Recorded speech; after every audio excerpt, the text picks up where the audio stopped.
नमस्कार दोस्तों, मेरे चैनल पे आप लोग का फिर से एक बार स्वागत है। आज हम लोग साइंस के बारे में पढ़ेंगे और उसमें जो मेन चैप्टर है वो प्रकाश के बारे में देखेंगे। इसमें हम लोग अपने कॉन्सेप्ट क्लियर करेंगे जहाँ पे हमारे क्वेश्चन गलत होते हैं। जैसे प्रकीर्णन कहाँ हो रहा है, अपवर्तन कहाँ हो रहा है।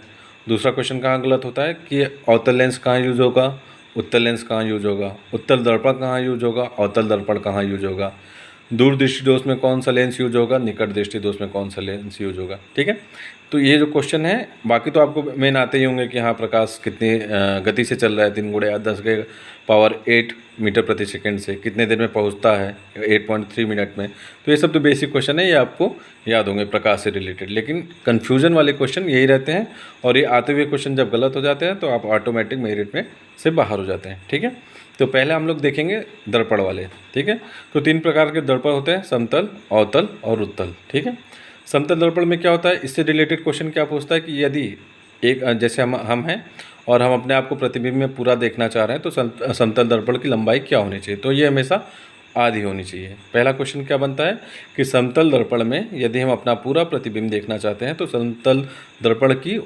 लंबाई क्या होनी चाहिए, तो वो आधी होनी चाहिए। दूसरा क्वेश्चन इससे क्या बनता है कि इसमें जो है प्रतिबिंब कैसा बनता है, तो कोड याद कर लीजिएगा, बुक, BUK। तो इसमें जो प्रतिबिंब होता है बराबर बनता है, उल्टा बनता है और काल्पनिक बनता है। तो BUK से बुक अपना करके याद कर लीजिएगा। ठीक है, तो इससे 2 क्वेश्चन हमारे हो गए। समतल दर्पण में हमारा प्रतिबिंब कैसा बन रहा है, बुक मतलब बराबर, उल्टा और काल्पनिक। ठीक है, और इसकी लंबाई कैसी होनी चाहिए, आधी, यदि हमको अपना उसमें पूरा प्रतिबिंब देखना है तो। ठीक है, दूसरा क्वेश्चन बनता है हमारा अवतल दर्पण से। इसका यूज़ कहाँ पे होता है।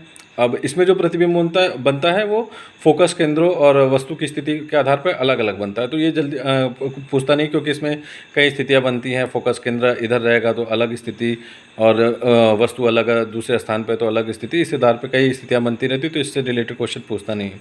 इसका यूज़ पूछता है, तो अवतल लेंस का अवतल दर्पण का यूज़ कहाँ करते हैं, तो जो हमारे दैनिक प्रयोग हैं, जैसे दाढ़ी बनाने के लिए जो शीशा यूज करते हैं उसमें अवतल दर्पण का प्रयोग करते हैं। डॉक्टर जो कान वगैरह, अपना आँख कान गला के जो डॉक्टर होते हैं वो जो लेंस यूज़ करते हैं वो अवतल दर्पण का यूज़ करते हैं। ठीक है, क्योंकि इसमें जो है वस्तु जैसे पास में रखेंगे तो वस्तु बड़ी दिखाई देने लगती है, तो अपने हिसाब से चीज़ों को वो एडजस्ट कर लेते हैं। ठीक है, तो अवतल दर्पण का यूज कहाँ पे होता है, आपका दाढ़ी बनाने में, और दाढ़ी बनाने वाले दर्पण में। दूसरा आपका जो डॉक्टर अपना आँख कान नाक के गला के जो डॉक्टर होते हैं वो जो दर्पण यूज़ करते हैं वो अवतल दर्पण यूज़ करते हैं। उत्तल दर्पण का यूज़ कहाँ होता है, इसका कॉन्सेप्ट है उत्तम चालक उत्तल दर्पण। ठीक है, तो जो हम लोग गाड़ी वगैरह चलाते हैं उसमें जो मिरर का यूज़ होता है उसको उत्तल दर्पण कहते हैं। तो कॉन्सेप्ट हमेशा याद रखिएगा, उत्तम चालक उत्तल दर्पण। तो जहाँ पे भी आपको अगर एलिमिनेशन आ गया तो एलिमिनेशन करना सीखिएगा। अगर 4 ऑप्शन देगा उसमें जो गाड़ी का, जाहिर सी बात है, अगर पूछेगा कहाँ पे उत्तल हो रहा है, कहाँ पे अवतल हो रहा है, तो आपको जहाँ पे भी उत्तल पूछेगा तो आपको तुरंत याद रखना है उत्तम चालक उत्तल दर्पण करके। आपको गाड़ी में जो मिरर यूज होता है उसमें जो है उत्तल दर्पण होगा। ठीक है, और इसमें प्रतिबिंब कैसा बनता है, इसमें एक ही तरीके का प्रतिबिंब बनता है, इसलिए याद रखिएगा। तो आप अपना खुद ही इमेजिन कर लीजिए, आप गाड़ी चला रहे हैं तो जो वस्तु की स्थिति रहती है क्या रहती है, एक तो जो हमारे पीछे बनती है, सीधी बनती है, और आभासी बनती है, छोटी बनती है। 4 इसमें चीज़ें हैं, आप याद रखिए। जैसे आप गाड़ी चला रहे हैं तो आप जस्ट देखिए कि अपने मिरर में पीछे क्या है, एक तो जो आ रहा है वो वैसा ही दिखेगा जैसा आ रहा है, तो सीधा हो गया। ठीक है, और छोटा दिखता है, मतलब ऐसा लगता है कि काफ़ी दूर पे है, छोटा है, तो एक तो उसकी दूरी भी हमसे जो है वास्तविक दूरी से अलग होगी, तो आभासी हो गया इसमें। ठीक है, तो छोटा बनेगा, सीधा बनेगा और आभासी बनेगा। ठीक है, और उसकी थोड़ी दूरी हमसे ज़्यादा दिखाई देगी। ठीक है, तो उत्तल दर्पण में जो हमारा प्रतिबिंब बनता है वो कैसा बनता है, दर्पण के पीछे, छोटा, सीधा एवं आभासी। ठीक, याद रखिए, उत्तल दर्पण उत्तम चालक, और जो प्रतिबिंब बन रहा है वो कैसा बन रहा है, हमारा दर्पण के पीछे, छोटा बन रहा है, सीधा बन रहा है, आभासी बन रहा है। ये से रिलेटेड क्वेश्चन हमारे क्लियर हो गए। अगला आता है परावर्तन कहाँ होता है और प्रकीर्णन कहाँ होता है। याद रखिए, जहाँ पे भी हमारा दृष्टि भ्रम होगा वहाँ परावर्तन रहेगा, जहाँ पे भी कलर से रिलेटेड चीज़ें हैं वहाँ प्रकीर्णन होगा। बस ये 2 कॉन्सेप्ट याद रखिएगा, यहाँ आपके सारे क्लियर हो जाएंगे। तारा टिमटिमा रहा है, हमारा दृष्टि भ्रम है, वहाँ पे परावर्तन होगा।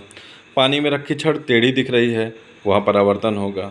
सिक्का टेढ़ा दिख रहा है, वहाँ परावर्तन होगा। सूर्य पहले उगता हुआ दिख रहा है या बाद में उगता हुआ दिख रहा है, ये भी दृष्टि भ्रम है। तो ये सब परावर्तन है। प्रकीर्णन कहाँ हो गया, सूर्य लाल दिख रहा है वो प्रकीर्णन हो गया, आसमान नीला दिख रहा है वो प्रकीर्णन हो गया। ठीक है, तो जहाँ पे भी कलर से रिलेटेड चीज़ें आएंगी वो प्रकीर्णन होगी, और जहाँ हमारा दृष्टि भ्रम होगा वो परावर्तन होगा। ये सिंपल सा कॉन्सेप्ट है, इसको याद रखिएगा, क्वेश्चन कभी गलत नहीं होगा।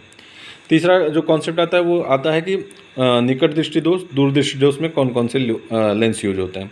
दूर से याद रखिए, इसमें ऊ की मात्रा आ रही है तो इसमें उत्तल लेंस जो है यूज होगा। दूर दृष्टि दोष ऊ आ रहा है तो इसमें कौन सा लेंस यूज होगा, उत्तल लेंस। बाकी निकट दृष्टि दोष में आपका उत्तल हो जाएगा। ठीक है, दूसरा इसमें क्वेश्चन क्या पूछता है कि इसमें जो है जो प्रतिबिंब बन रहा है वो कहाँ बन रहा है।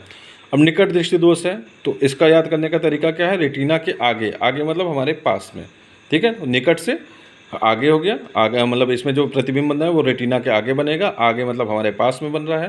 तो पूछेगा कि जैसे पूछ लेगा क्वेश्चन कि निकट दृष्टि दोष में जो प्रतिबिंब है वो कहाँ बनता है, तो या तो रेटिना के आगे पीछे, रेटिना पे, इस तरीके से दे देगा। तो याद कैसे करना है कि निकट है मतलब हमारे पास है, मतलब हमारे आगे है। ठीक है, और जस्ट उसके अपोजिट उसमें हो जाएगा दूर दृष्टि, उसमें रेटिना के पीछे बनेगा। ठीक है, दूर है हमसे पीछे है। ठीक है, कॉन्सेप्ट इसका क्लियर रखिएगा।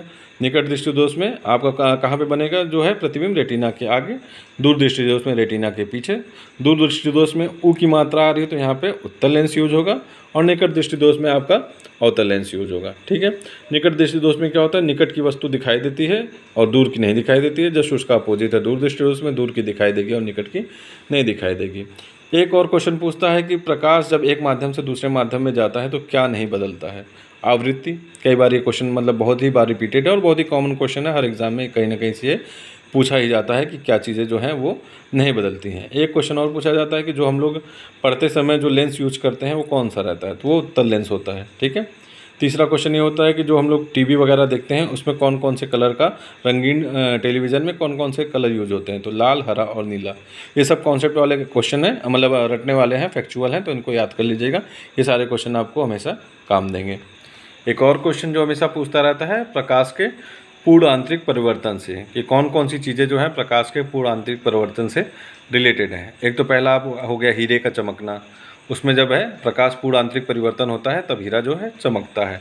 ठीक है, और एक जो है मैं कभी कभी हम लोग मरीचिका करके आता है, दृष्टि भ्रम हो जाता है, रेत वगैरह में जाएंगे तो ऐसा लगेगा दूर से जो है कुछ पानी या कुछ इस तरीके से चमकता हुआ दिखाई देगा, लेकिन वो एक दृष्टि भ्रम होता है, ये भी प्रकाश के पूर्ण आंतरिक परिवर्तन के कारण होता है।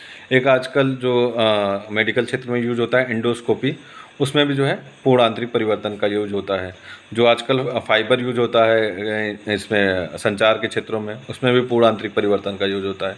ठीक है, तो इसका बेसिक कॉन्सेप्ट ये है कि अगर इस तरीके से क्वेश्चन पूछे उसमें पूर्ण आंतरिक परिवर्तन रहे तो उसमें मार देना चाहिए, उसमें सोचना नहीं चाहिए, ज़्यादातर में ये रहता है पूर्ण आंतरिक परिवर्तन। ठीक है, और एक क्वेश्चन और पूछता है कि जो बुलबुला बनता है पानी का वो किस तरीके का लेंस होता है, तो ये याद रखिएगा हमेशा अवतल लेंस होता है। ठीक है, तो ये आपके 8-10 क्वेश्चन इससे रिलेटेड हैं, ये याद कर लीजिएगा, हर एग्ज़ाम में आपके काम देंगे। और ये जो 3-4 कॉन्सेप्ट है ये अगर याद रहेगा आपको तो कभी भी इससे रिलेटेड आपके क्वेश्चन जो है गलत नहीं होंगे। ठीक है, थैंक यू।